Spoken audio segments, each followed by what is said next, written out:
Okay, so we really need to talk about the fact that our food is about to get real expensive because you know how they're doing those raids in California. Well, California, turns out, I mean, I knew this, and I'm sure a lot of you do too, but turns out California supplies a lot of food to our country, probably to the middle of the country. More specifically, I know Washington, where I live, which is north of California, we have a lot of farming here. I think Oregon does as well. Obviously not as much as California, because California is a mega state. It's a big state, you know? So, and it's like, what, the fifth or the sixth economy of the world? Like, if it was its own country, it would be a pretty powerful economy by itself. Anyway, so not to mention our food's going to get more expensive, but the fact that these poor farmers who rely on migrant work, that now even legally documented immigrants are scared to go to work. I don't blame them. I don't blame them one bit. I am not going to blame the migrants in this one bit, because they're under attack by our administration, and I think there should be a pathway to citizenship for these people. We clearly need them in our country in order to survive.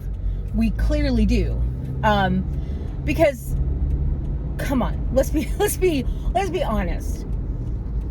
Oop, I don't know why I had my blinker on. White and black Americans, for sure, I know, don't want to do this kind of work.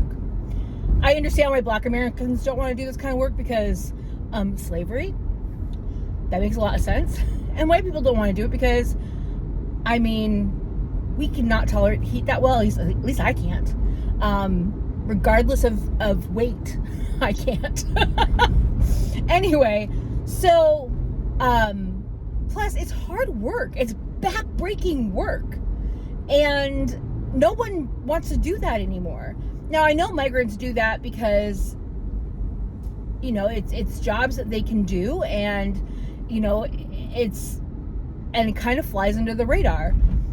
And we need those people. We need those people in this country to do that work, since none of us are willing to do that work. So that creates a real big problem for us, you know? And like, because right now, I was reading an article. It was on Ground News, not sponsored. Obviously, I have less than 500 subscribers. There's no way they're going to sponsor someone like me. Anyway, so I was reading how like 70% of farmers or 70% of the workers aren't coming to work right now. And farmers were like, well, that means 70% of the crops are going to go to waste. 70% of the crops are going to go to waste. That sucks.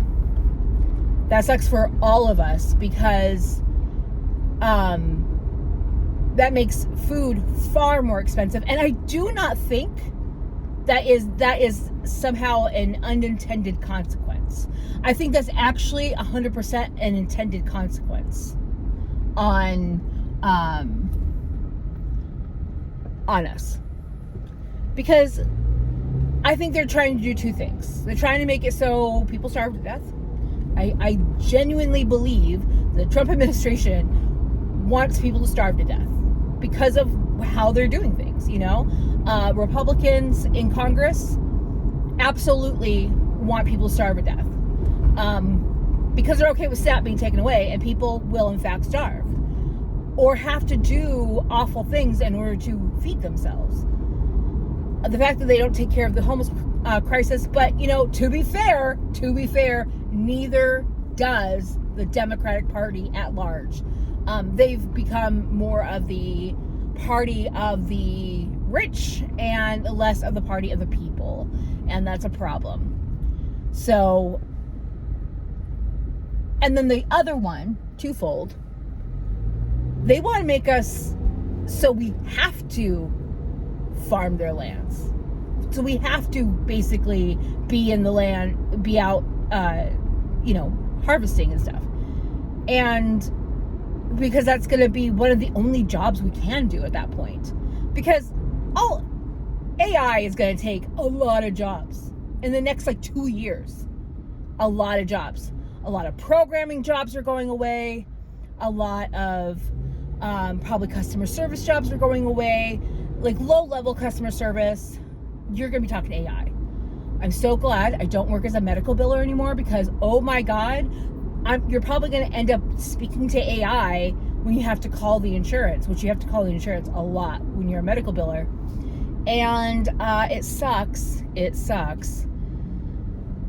Especially because you get people overseas. Now, I have nothing against people overseas, first and foremost. Nothing against them at all. However, they do not get the same training. They do not get the same training as the American-based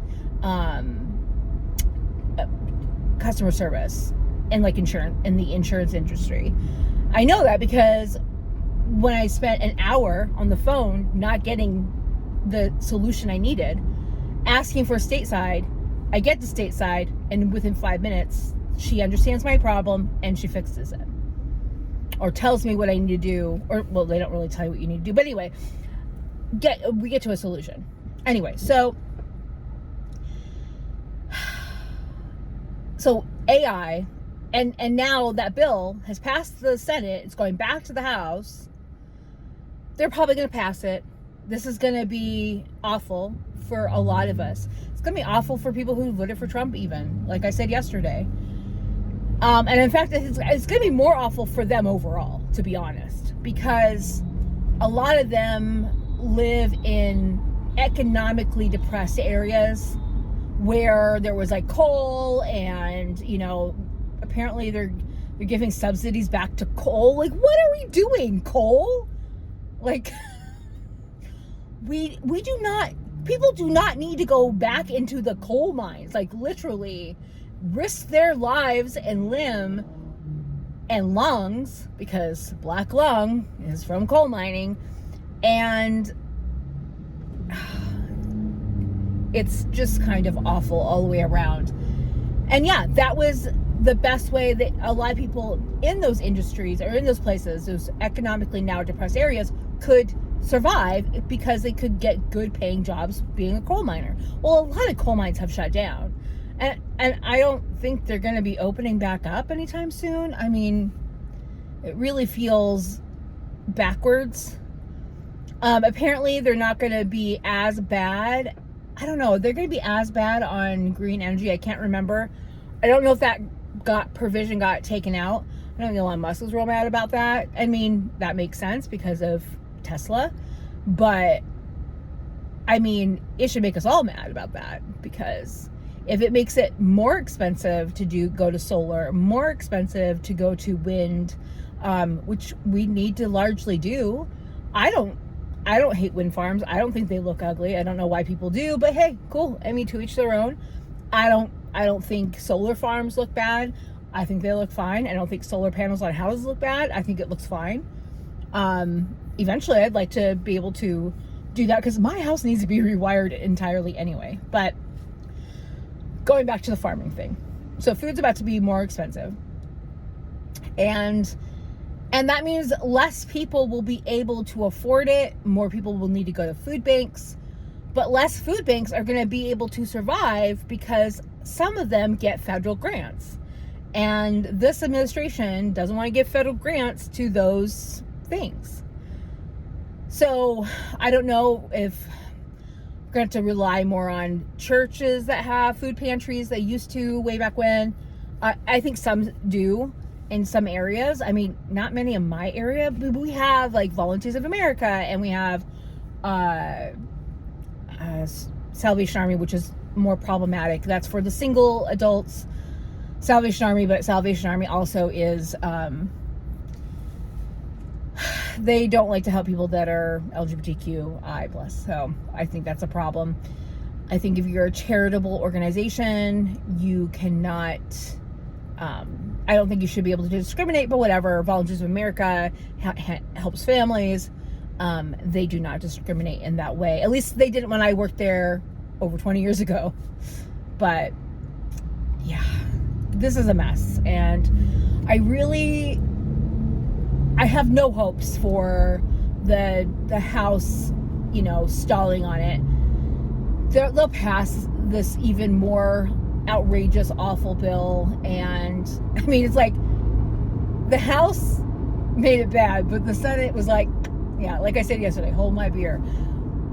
But I don't know how we can strike back, theoretically, non-violently, because I think non-violent resistance is gonna have to be our way. I think that's the only, I know there's two different roads we can go down, violent resistance or non-violent resistance, and I think the non-violent resistance is going to be the better, more sustainable way. While the latter might get change right away, I don't think it would be change long term. I think it would be not to our benefit. So we need to really think of, and the non-violent resistance, globalize the intifada. Nope, intifada. Jesus, I cannot get that. I just want to, but other people have called it that recently too, so I know I'm not the only one. But yeah, globalize the intifada. And I stand by that because it's a non-violent resistance. And as many white people that can make that a normie statement, that means then they can't, well, at least in my eyes, they can't be so hard on the Muslims. Even when they don't even say, even if they didn't say that, they'll just attach it to them. Well, I'm going to say it. As a white woman, I have some privilege because of that. So I'm using that. Anyway, thanks for listening. Bye-bye.